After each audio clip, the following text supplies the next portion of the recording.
बोलिए बोलिए श्री प्राणनाथ प्यारे की जय। बोलो श्री सतगुरु महाराज की जय।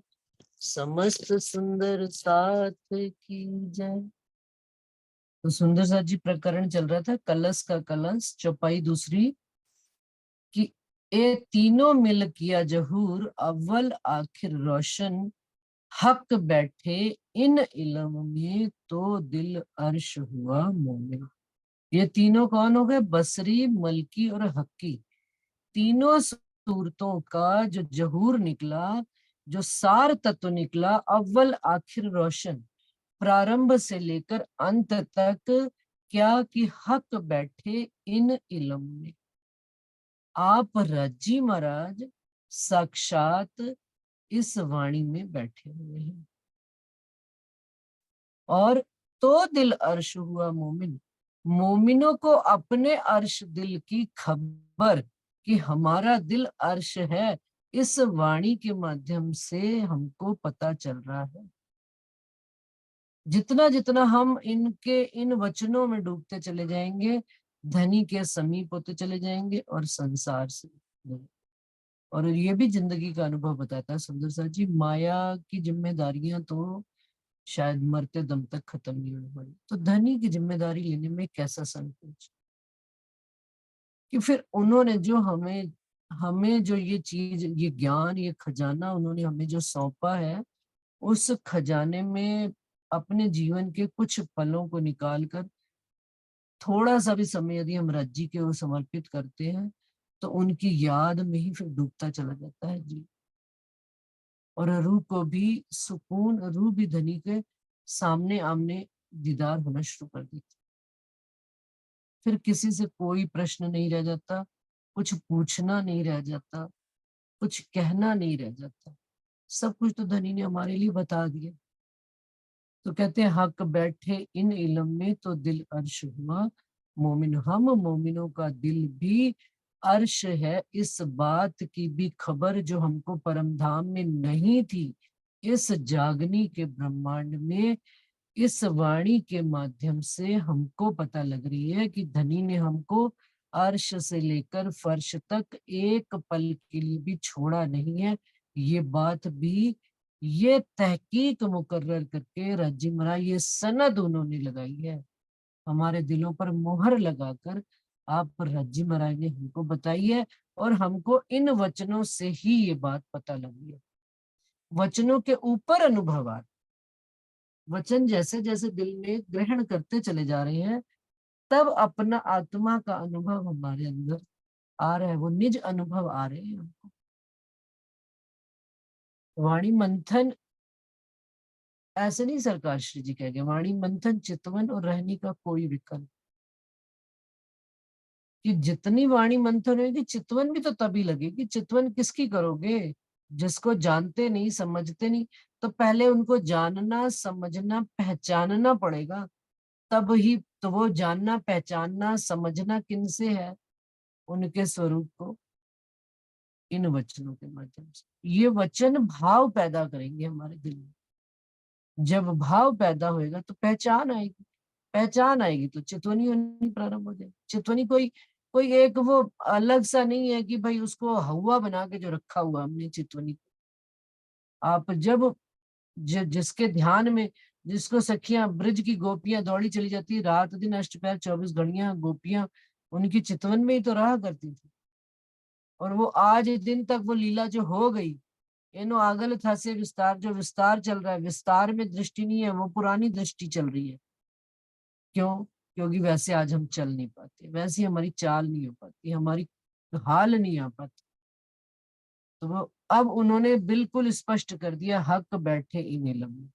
राज्जी महाराज, इस राज्जी महाराज का ही ये स्वरूप है, इस इलम में नहीं, राज्जी महाराज का ही पूर्ण स्वरूप है। तभी कहा जाता है कि स्वरूप साहिब।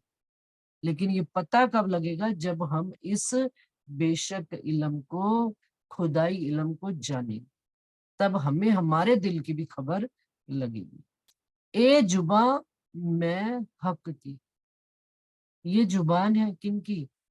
इंद्रावती जी की जुबान नहीं है ये आप रज्जी महाराज की जुबान। यदि हमने सनंद में पढ़ा हो तो उसमें उन्होंने कहा है मेहंदी खेल में तोतला है। जुबान तो है उनकी लेकिन तोतली है।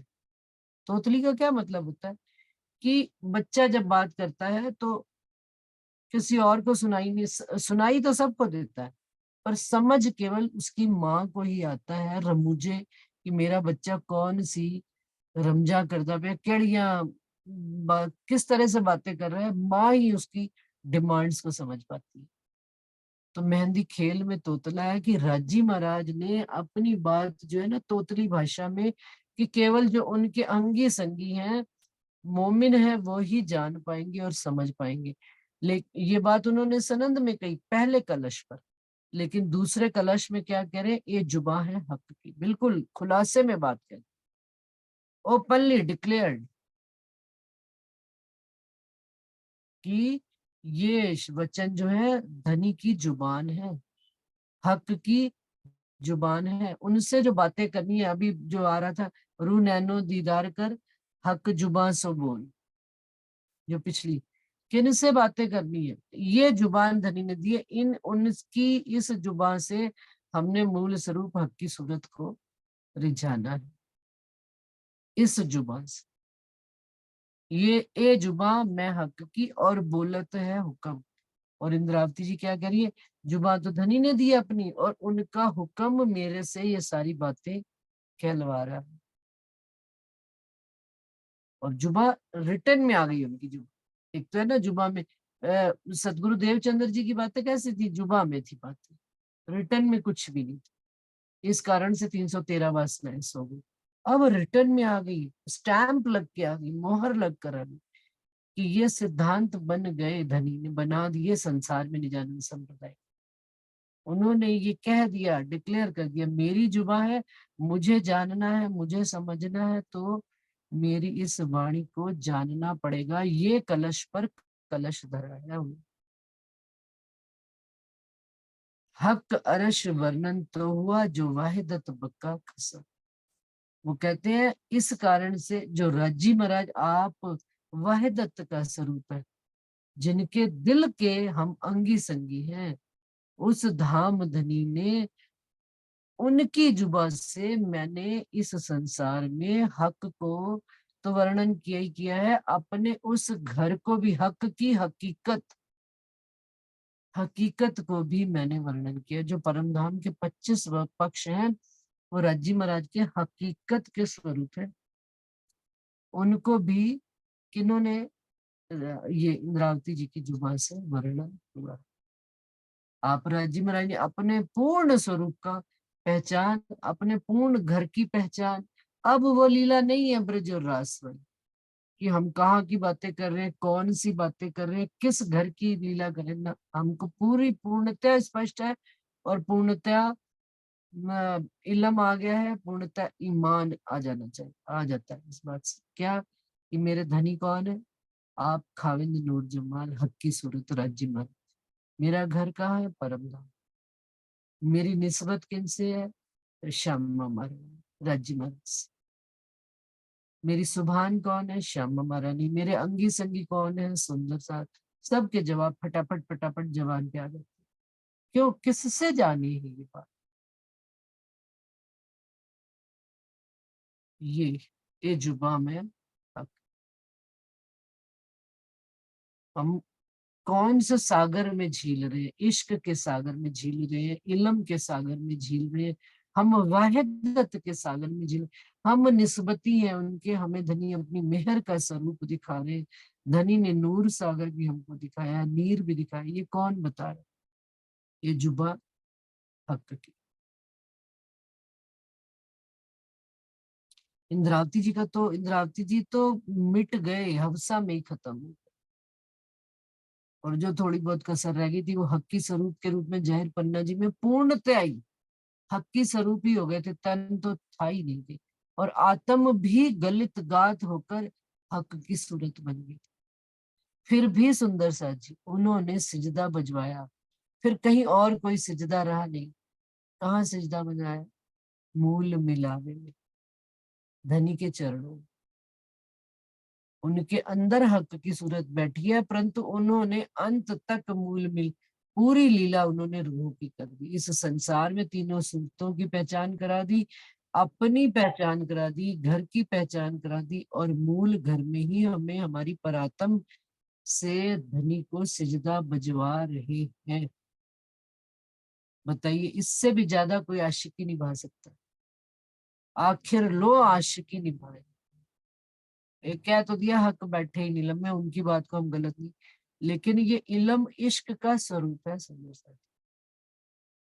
इतना उनको हम रूहों पे प्यार आया, इस उनकी जुबा में इतना प्यार आया कि उन्होंने हमें घर तक पहुंचा के, कहते हैं ना भाई, बच्चे को घर से लिया घर तक ही छोड़ दिया, पूरा संसार घुमा फिरा के उन्होंने अपनी अंगनाओं को संसार में भेजा, तो भी वो खुद आए। हमसे पहले आए श्री राम, और हमको लेकर घर, अपने मूल घर तक जा रहे, और हमें हमारी पहचान करा रहे। इससे ज्यादा तो और कौन हमें चाहेगा? तेरे इस इश्क पर लाड आता है। मुझे तेरा एहसास बहुत लुभाता है। इस संसार में जब कोई अपना नहीं नजर आता है, तो तेरा प्यार का जो अपनापन है, वो एहसास है जो मुझे लुभा चला जाता है, और मैं खिंची चली जाती हूँ। उनका अपनेपन का एहसास, कान में उनका फुसफुसाना, सोए सोए में जागृत हो जाना कि मेरे धनी कुछ कहते हैं, फिर उठकर बैठ जाना, फिर उनकी बात को समझना।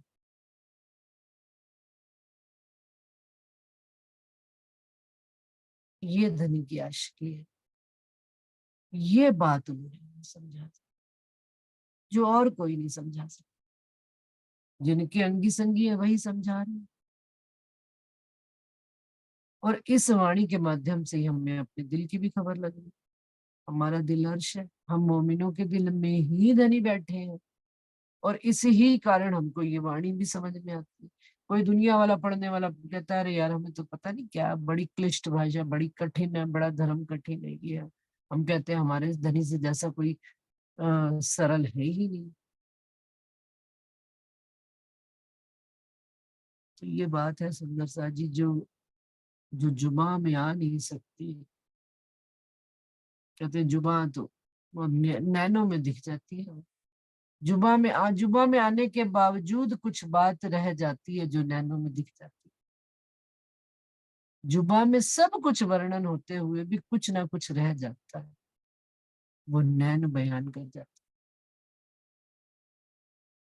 तो अब ये चश्मा हमने कौन सा लगाया, ये तो हमको अपनी अपनी आत्मा को देखना पड़ेगा। चलिए आगे चलते हैं सुंदर साथ जी।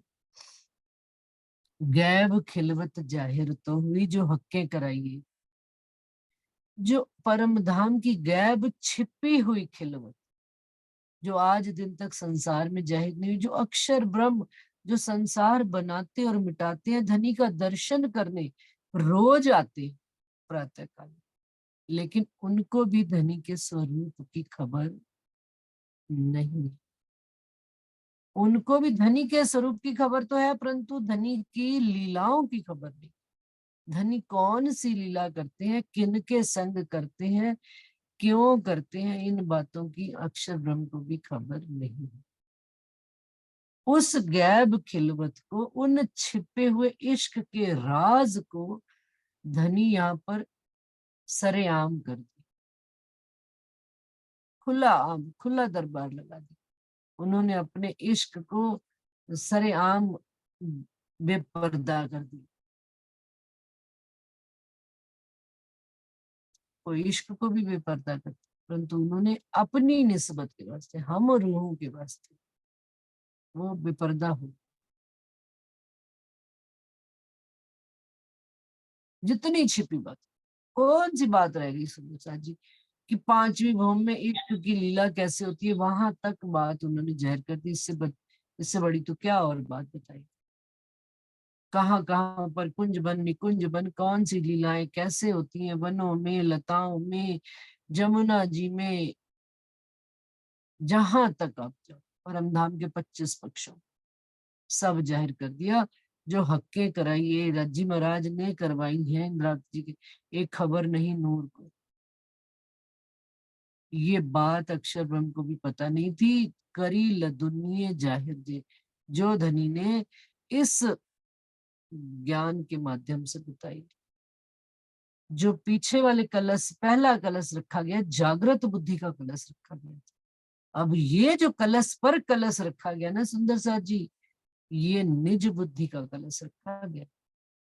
ये जो इलम है ना, खाली जागृत बुद्ध का इलम नहीं है, जागृत और निज बुद्धि का इलम उन इश्क भरी घर की रहस्य भरी बातों का है, जो दुनिया के लिए एक रहस्य बना हुआ था।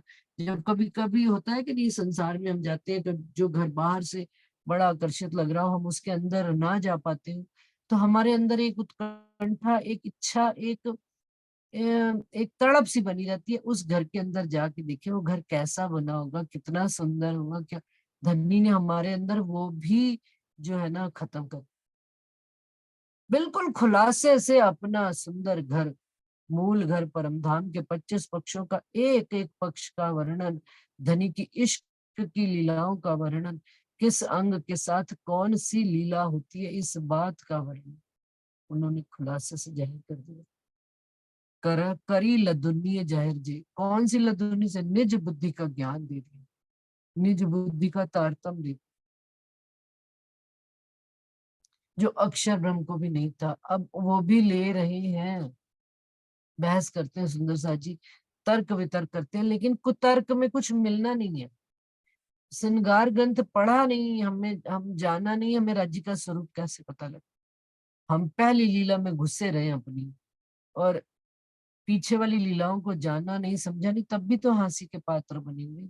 और राज्य की सब लीलाओं के प्रति राज्य का बराबर का प्रेम रहा है हर लीला में।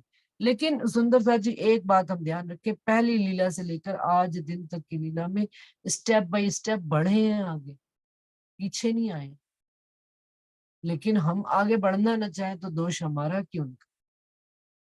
ब्रज में सखियां क्या, ये प्रेम था लक्ष्य में, लक्ष्य नहीं था, पता ही नहीं था किसके पीछे दौड़ते, तो डर के दुबक के छुप के चोरी से जाया करते थे। रास में लक्ष्य पता लग गया कि धनी हमारे खावंद है, परंतु कहाँ का प्रेम करते ये नहीं पता थी, घर नहीं पता था। एक स्टेप बड़े ना, ब्रज में संबंध नहीं पता था, रास में संबंध था, लेकिन घर नहीं था।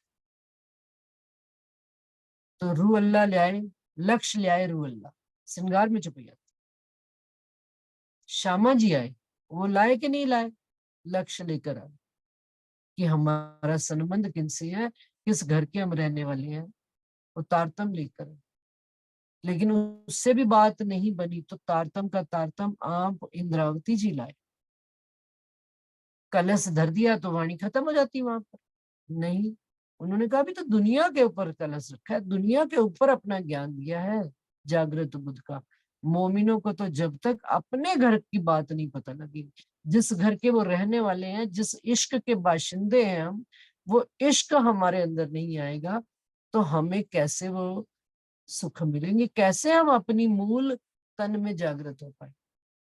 तो दूसरा कलश पर कलश आया, श्रृंगार ग्रंथ है, खिलवत आई, परिक्रमा आई, सागर आया, मार्फत आई। हम मोमिनों को अपने घर का चप्पा चप्पा, एक एक जर्रा जर्रा, कोना कोना की परम धाम की एक एक ईंट दीवार मिट्टी कैसी है, कहाँ कैसी रेती है, कैसे उसके ऊपर मोती है, फिर वो जो रेत है कैसी है, चौखुनी है, 8 गुनी है, 6 गुनी है, और कैसे वो चुभते नहीं है, बिल्कुल सॉफ्ट है, प्यार से बने हुए। कितनी बारीकी से एक एक चीज का वर्णन, हमें हमारे घर का वर्णन दिया गया। हमें पता है ना, जैसे हमारे घर में इतना बड़ा घर है, मुझे पता है कि कौन सी टाइल कहाँ पर किस वजह से टूटी है, पता है ना। ये ईंट गारे मिट्टी का मकान, ये ईंट गारे मिट्टी के मकान में पता है ना, यहाँ पर ये मेरे पैर में दर्द है तो क्यों दर्द है, यहाँ पर चोटें लगी थी, फलानी जिंदगी में चोट लगी थी, मैं जब गिर गई थी ऐसा हुआ था वैसा हुआ था। तो अपने घर का पता है हमको, मूल घर परम धाम का। धनी के सुखों का पता है, धनी के इश्क लाड प्यार का पता है कि पहली से लेकर 10वीं भवन तक धनी कौन कौन से लाड कराया करते थे। फिर पास की परिक्रमा, फिर आगे की परिक्रमा, फिर तीसरी परिक्रमा, चौथी परिक्रमा, फिर आगे वो 7वीं परिक्रमा, सागरों की परिक्रमा, दूर दूर तक सारी परिक्रमाओं के बाद एक एक बात धनी बताते हैं हमको। तो कह रहे हैं ये जो खबर नहीं नूर को खबर नहीं थी, अक्षर ब्रह्म को ये खबर नहीं थी। वर्णन किया अर्श का सो सब हिसाब अर्श के, गिनती सो भी अर्श की ये बातें मोमिन समझे। क्या कहते हैं, उन्होंने परम धाम का वर्णन तो किया ही किया, परम धाम की बुद्धि के हिसाब से ही वर्णन किया, और गिनती तक बता दी कितनी सीढ़ी चढ़ोगे तो मूल मिलावे का चबूतरा आएगा, बाहर से कितनी सीढ़ी चढ़ोगे तो मुख्य दरवाजा आएगा, फिर चांदनी चौक अमृत वन में कैसे कटा हुआ है, फिर 100 हाथ का काट के 33 हाथ उधर 33 हाथ इधर, बीच में 33 हाथ, 99 के ऊपर एक हाथ की भी उन्होंने जो है कैसे काट के रखी हुई है सड़क बीच में। सुंदर साथ जी क्या, इतना इतना गिनती में वर्णन, बारीकी से वर्णन। वो कहते हैं ये सब भी, ये बातें भी कौन समझेंगे, केवल मेरे मोमिन ही समझेंगे। कि 100 सीढ़ी चढ़ के जाएंगे, फिर जमुना जी से हम कौन से बन से, 7 बन है, 3 बन उधर छोड़ दिए, 3 बन इधर छोड़ दिए, बीच वाला बन अमृत बन से निकल कर जाएंगे। अमृत बन में भी फिर वो पाट घाट पर पहले नहा स्नान करेंगी रूह, तब अमृत बन आएगा। स्नान करके जमुना जी में नया श्रृंगार धारण करेंगे, फिर अमृत बन की रौस पर चलते चले जाएंगे, फिर सामने चांदनी चौक है, हरा वृक्ष है, लाल वृक्ष है, बीच में 100 सीढ़ियां जा रही है, मुख्य दरवाजा कैसे खुलेगा, मेरे मीठे बोले साथ जी हुआ तुम्हारा काम, प्रेमे में मगन हुइयो खुलिया दरवाजा। बस ये 100 सीढ़ियां कैसे हैं, फिर आगे जा रहे हैं तो मूल परम धाम के अंदर जहां पर भी चढ़ते हैं 3 सीढ़ियां हैं, जो भी चबूतरा आता है 3 सीढ़ी चढ़ो, 3 सीढ़ी उतरी, 3 सीढ़ी चढ़ी, फिर 2 गलियां, 3 गलियां, 2 थंबों की हार, 3 गलियां, फिर 4 चौरस हवेली, 5वीं गोल हवेली, गोल हवेली में भी 3 सीढ़ी चढ़े, देखा राजी श्यामा जी बीचों बीच विराजमान, 64 थंब लगे हुए हैं। एक एक बात इतना, वो कहते हैं ये सब मोमिन ही समझेंगे, कोई दूसरा और जानेगा ही नहीं। जिनके लिए आई है, जिनका घर है, वही तो अपने घर को जानेंगे। जब हम मूल परम धाम में प्रवेश करते हैं तो क्या हमें पाँव में रेती चुभती है, चप्पल जूते पहन के जाते हैं, वो दौड़ती चली जाती है रूहें। वो प्रकाशवान चंद्रमा के प्रकाश में रेती रमण करती हुई रूहें, वो रेत पर जो पांव रखा उन्होंने, तो रेत भी राज्य का स्वरूप है। वो भी चाहती है कि रूहों को मेरे दुख ना आए, रूहों को चुभे नहीं कुछ, वो भी प्यार से सहला रही है और भगते चले जा रहे हैं। वो चौखने हैं चाहे रेत चाहे कैसी भी है, लेकिन उसमें न कोने नहीं बने हुए, वो चुभते नहीं है, वो प्यार का एहसास कराते हैं। एक एक चीज का बारीकी से बताना, ये सब हम मोमिनों के वास्ते ही है। या पहाड़ या तिनका, सो सब चीज विद आत्म। पुखराज पहाड़ पे चले जाओ तो अनगिनती का सौदा है। सुंदर सा जी कहाँ तक ऊपर से ऊपर चलते चले जाओ, फिर सीढ़ियों के ऊपर से कहते हैं हाथी जब जाते हैं, सुंदर सा जी वहां तक ले जाते हैं हाथियों को सवारी करा के ऊपर पुखराज पहाड़। वो फिर जमुना जी को कहाँ नीचे से 5 स्तूनों से लेकर ऊपर तक जा रही है, फिर ऊपर से फिर वापस कुंड में आ रही है। अध बीच का कुंड है, फिर और नीचे जमुना जी आ रही है, फिर ढप्पो चली आ रही है, फिर खुली चली आ रही है। पुखराज पहाड़ हो या तिनका, तिनका का क्या मतलब, रेती तक का वर्णन इंद्रावती जी ने वाणी में किया है, रज्जी महाराज ने उनसे करवाया। आप हक ने ही किया, किनके वास्ते, हम मोमिनों के वास्ते। यो सो सब चीज विद आत्म, कि मोमिन इस संसार में उनको इतना मसाला दे दे कि मोमिन लगे रहे उसमें, इतने लगे रहे कि डूब जाए उसमें, सराबोर हो जाए उस रस में, सराबोर हो जाए।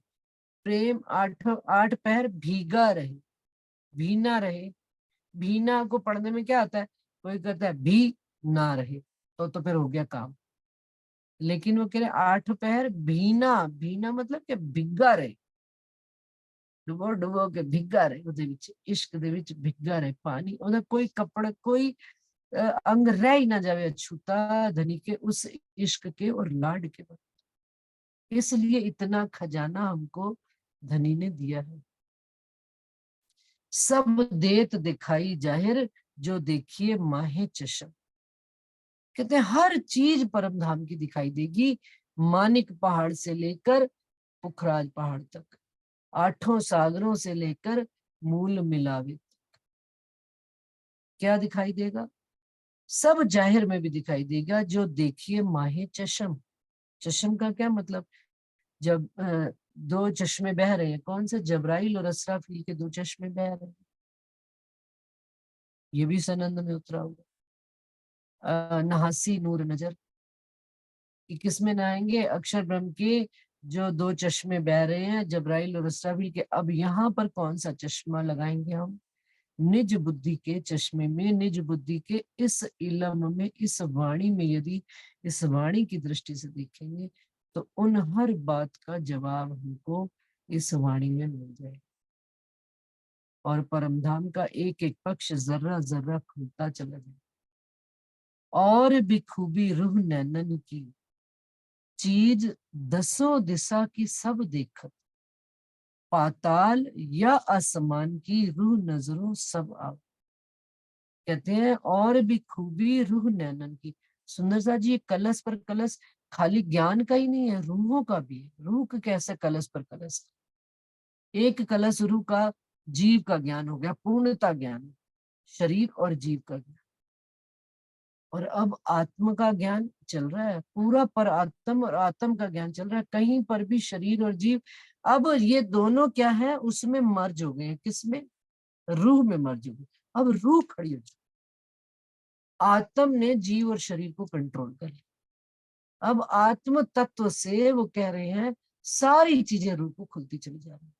तो आत्मा की तत्व से रूह की नजरों से, मार्फत की दृष्टि से रूह जब देखेगी तो दसों दिशाएं, ऊपर नीचे दाएं बाएं कोने में चारों दिशाओं में, जहां जहां रूह चाहेगी दूर से दूर तक रूह देख सकती है इस आत्म की नजरों से। तब कोई फर्क नहीं रह जाता, मार्फत की अवस्था में आकर फिर कोई फर्क ही नहीं रह जाता कि ये जीव कौन सा कैसा है, किस, ये स्त्री है ये पुरुष है। ये तो सुखदेव जी को ज्ञान हो गया था प्रेम की भाषा का एक पक्ष जानने से। हमको तो धनी ने अपने 25 पक्षों का इश्क के ज्ञान में सराबोर करके हमको कह रहे हैं रूह के नैनों से देखेंगे तो दसों दिशों से रूह देखेगी, पाताल नीचे तक जाएगी, फिर ऊपर आकाश तक जाएगी। पाताल और आकाश क्या है, जड़ से लेकर सिर, मूल से लेकर सिर तक जाएगी। नख से शिक तक का रूप ज्ञान होगा कि संसार की कैसे।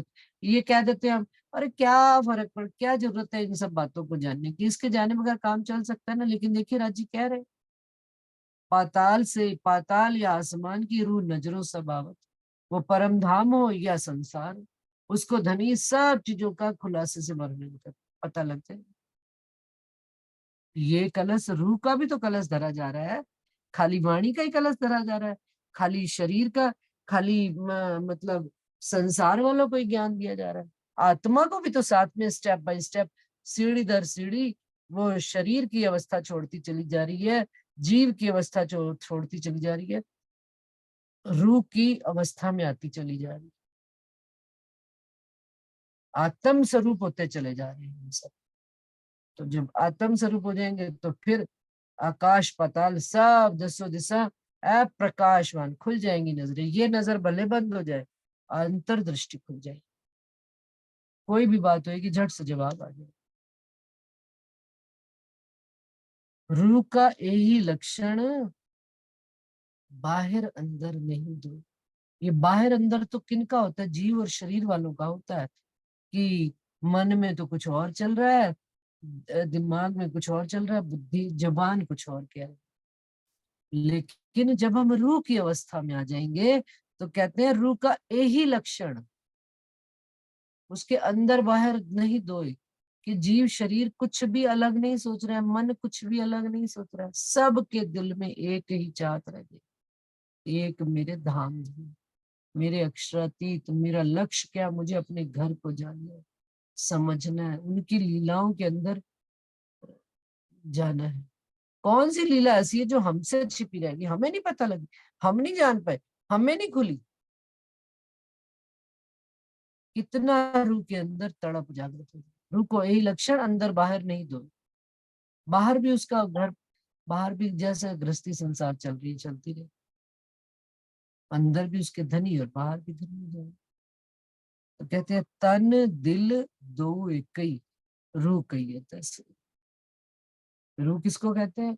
जिसका तन भी वही बात कह रहा है, दिल भी वही बात कह रही है, आत्मा भी वही बात कह रही है, तीनों चीजें एक ही बात की डिमांड कर रही है। खिलवत में आती है ना, पांचों एक तरफ है कि जुदे जुदे दौड़त, कि अपने शरीर के पांच तत्वों को लेकर देखिए कि एक ही तरफ है कि जुदा जुदा दौड़ते हैं। अब यहाँ पर कह रहे हैं तन दिल दो एक ही।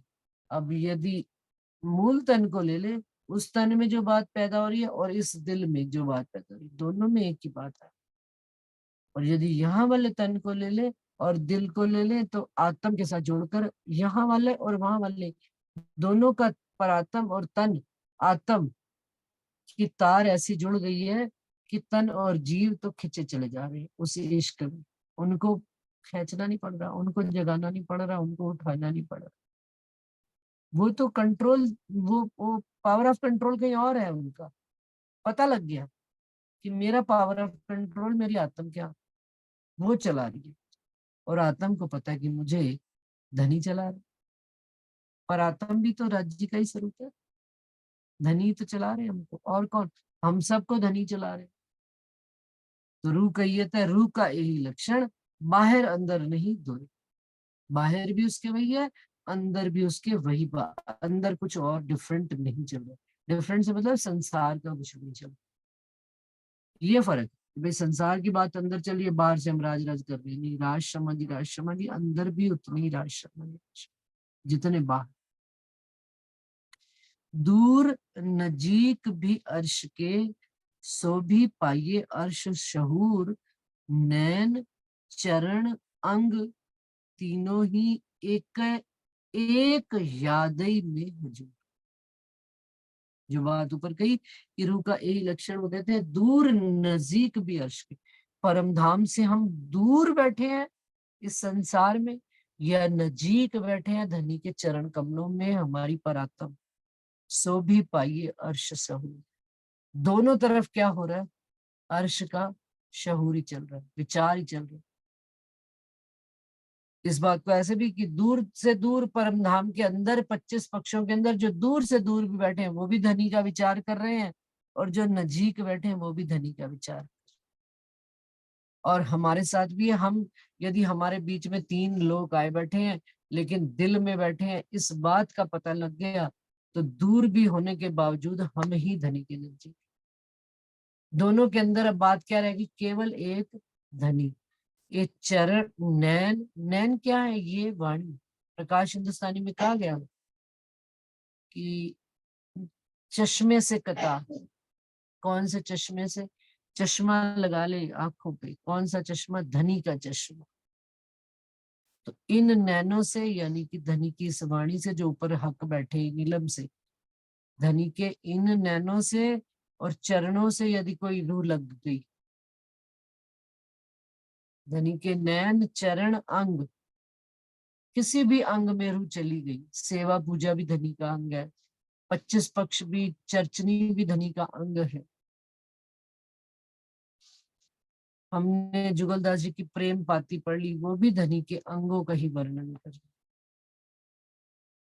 किसी भी अंग में चले गए, नैन चरण, अंग तीनों ही। अब ये इस वाणी के भी किसी अंग में चले गए। एक यादई में हजूर। तीनों चीजें क्या करती हैं? याद में केवल उन तीनों में। चरणों में भी यदि हम चले गए धनी के, तो चरण भी हमको धनी की याद में ही मस्त रखते हैं। इस वाणी में उतर गए तो ये वाणी भी हमको धनी की ही याद में मशगूल बनाए रखती है। और किसी अंग में धनी के हम उलझ गए, सेवा पूजा में चले गए, चर्चनी में चले गए, किस में भी चले गए, तो भी हम धनी की याद में ही बैठे हैं। दूर नजीक भी अर्श, दूर से दूर भी आप हो जाइए या नजीक से नजीक भी हो जाइए, लेकिन वही बात है, हम अपना घर छोड़कर यदि बाहर भी चले गए, कहीं पर भी किसी भी कोने में देश विदेश के चले गए, तो भी हमसे यदि फोन करके पूछा जाता है घर में कौन सा सामान कहाँ रखा है, तो हमें पता होता है।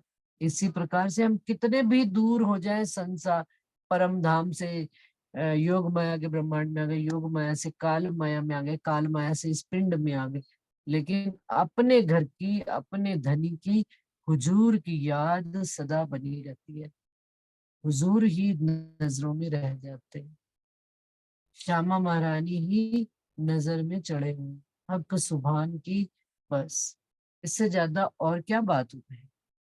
एक याद में हुजूर, चाल मिलाप या दीदार। सुंदर सा जी समय पूरा हो गया, बस चुपाई यही दुरा देती हूँ, 7:20 हो गए। दूर नजीक भी अर्श के सो भी पाइए अर्श सहूर।